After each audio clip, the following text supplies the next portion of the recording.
สบายดีทุกท่านเนาะเคมมือนี้ข้าพเจ้าเองณัฐพลจันทศรเนาะจะมาเคมคิวหรือว่าเคมวิวหรือว่าเคมได้หลายในเพจคิวว่ายอดได้หลายปัจจุบันนี้เท่าไรเดียวก่อนอื่นหมดข้าพเจ้าจะเข้าไปที่เพจคิวเขาเลยเนาะปึ๊บกดเข้าไปเลยโอเคนี่ก็คือหน้าโปรไฟล์ของเพจคิวของข้าพเจ้าเองโอเคโจนาธจันทศรโอเคเป็นแพ็กเกจสูงสุดเลยเนาะ Super VIP User โอเคโอ้ตอนนี้มีคิวอยู่ 1,300 กว่าคิวเนาะหรือว่า1คิวเท่ากับ1 บาทโอเคก่อนอื่นหมดให้เขาไปที่ฟาร์มเลยเนาะโอเคนี่เข้าไปที่ฟาร์มว่าหลายๆเขามีเท่าไรดอกมานี่ปึ๊บโอเคว้าวนี่ก็คือหลายๆเนาะวิวเพราะว่าหลายๆในเพจคิวเขาจะสะสมเป็นวิวเนาะแล้วก็เคียมเป็นคิวแล้วก็ทอนมาเป็นเงินโอเค2คิว1คิวแล้วแต่ตัวนี้จะเป็นการสร้างคอนเทนต์เนาะหรือว่าการโพสต์รูปการโพสต์รูปโพสต์วิดีโอที่มากดถูกใจมากดคอมเมนต์กดไลค์กดแชร์เนาะต่างๆจะว่ากันไปโอเคนี่จะเป็นหาเดียนเลยเนาะหาวิวเดียนเลยผมสุดท้ายสุดยอดเลยสุดท้ายว้าวมื้อนี้รวมวิว หรือว่ารวมรายการเนาะมีอยู่300รายการหรือว่าบ่ธรรมดาหลายๆรายการของเขาอยู่ตลอดเขาทุกๆวันเนาะทั้งที่เฮานอนอยู่กะมีคนมากดใจกดหยังกะหลายๆเขาตลอดสุดยอดหลายทุกท่านไปคิวเฮาไปที่ยังบ่ทันได้มาเป็นทีมงานเดียวกันหรือว่าบ่ทันได้ลองใส่เพจคิวกะสามารถทักทายมาได้เนาะว่าทางเฮาจะมีทีมงานคอยซัพพอร์ตคอยสอนทุกท่านให้ทุกท่านมีหลายๆไปนำกันบริญญาทุกท่านเด่นแบบเดียวกันกับ Facebook เลยโอเคเดี๋ยวเฮามาเข้มกันเลยโอเคก็คือยอดได้หลายของเฮาเนาะโอเคเดี๋ยวนี้ไปเลยเดี๋ยวเฮาจะเข้มเอาตัว หาตัวมัน ได้หลายๆเนาะเพราะว่าคันมาเฮาเข้มเบิ่นมันก็จะใช้เวลาหน่อยนึง เดี๋ยวข้าพเจ้าจะเลือกเอาตัวได้ว้าวนี่ก็คือหมู่มาใส่งานนำเฮาเนาะหรือว่ามาซื้อแพ็กเกจนำเฮาจะได้ไปเลย4 ล้านกับ 200,000 วิวเนาะโอเคเดี๋ยวเฮากดเข้มเอาเลยปึ๊บเสียงมันธรรมดาเนาะโอเคกดตัวเสียปึ๊บเราไปธรรมดากดเดียวก็เอาหยอดเหรียญหรือว่าหยอดเงินใส่ในกระปุกเลยโอ้มีกำลังใจเป็นในโตเลยเนาะโอเคเดี๋ยวจะกดตัวอีกอย่างอีกตัวนึงเนาะอีกรายการตัว200,000 วิวโอเคปึ๊บว้าวหลายๆครับบ่ธรรมดาเขาทุกมือเขาทุกวันเลยเนาะทุกท่าน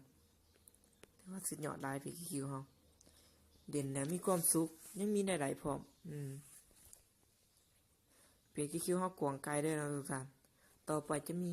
ฟังก์ชันใหม่ๆบ่ว่าจะเป็นการแชทกับหมู่ก็สามารถเกิดได้หลาย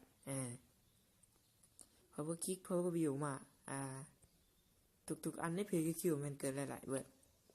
สุดยอดหลายทุกท่านลองเข้ามาศึกษาลองเข้ามาเรียนรู้เบิ่งเพราะว่าโอกาสใหม่ๆได้เหมาะให้กับทุกท่านแล้วคนเฮาที่จะสำเร็จได้มันก็ต้องรับทุกโอกาสและคอยพิจารณาหลังเนาะทุกท่านปึ๊บโอเครายการแล้วกดอีกปึ๊บเสียงรถธรรมดาเนาะวัดใจวัดตาต้องให้ทุกท่านมาลองเทียบมันเด้อมาลองกดหลายๆเบิ่งเดี๋ยวจะตื่นเต้นไปนำกันโอเคว้าวเดี๋ยวเป็นไรละเอาไปตัด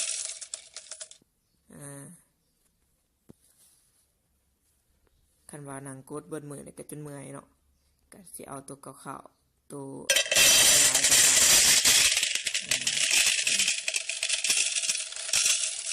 หากกดประมาณนี้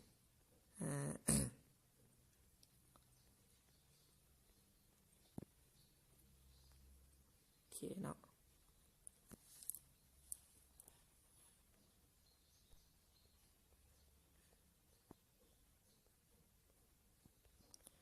โอเคเลื่อนไปป้าเดี๋ยวไปธรรมดาโอเคเดี๋ยวเขาไปเคมวิวมาเป็นคิวเลยเนาะว่าจะได้จะคิวนี้จะเป็นวิวเนาะ4,200,000วิวนี่จะเป็นคิวเนาะ1คิวเท่ากับ1 บาทตัวนี้เขาจะแปลงวิวตัวนี้มาเป็นคิวตัวนี้เนาะมาจะได้เท่าไหร่ตัวนี้1,300เนาะ1,300คิวหรือว่าบาทจะเป็นมันจะเพิ่มขึ้นเท่าไหร่โอเคเดี๋ยวเขากดกลับไปตัวเข็มคิวเลยเดี๋ยวเข้าไปเข็มคิวปึ๊บโอเคนี่จะเป็นวิวเขาจะเข็มมาเป็นคิวเดี๋ยวเขากดเข้าเบิร์ดเลยเริ่มเลยเนาะโอเคนี่จะเป็นการเข็มคิวเนาะเดี๋ยวธรรมดา1คิวแล้วก็1 บาทแล้วทุกท่านกดนี่ซึ่งหยอดลายทุกท่านลองทุกท่านมากดน้ำกันเด้อเดี๋ยวจะมวนเลยจะเพิ่มไปน้ำกันเบิ่งได้หลายเฮาขึ้นได้หลายเฮาเพิ่มขึ้นว่ามันไหลหลายสำไรเพื่อมวนหลายนอนอยู่เฮือนเด่นอินเทอร์เน็ตก็เกิดได้หลายเนาะพลิกวิกฤตให้เป็นโอกาสเปลี่ยนยอดไลค์มาเป็นยอดเงินเลยทุกท่านรับเพจคิวเฮาคือ400ไปว้าว420 บาทเนาะมันนี่สุดยอดหลายปึ๊บ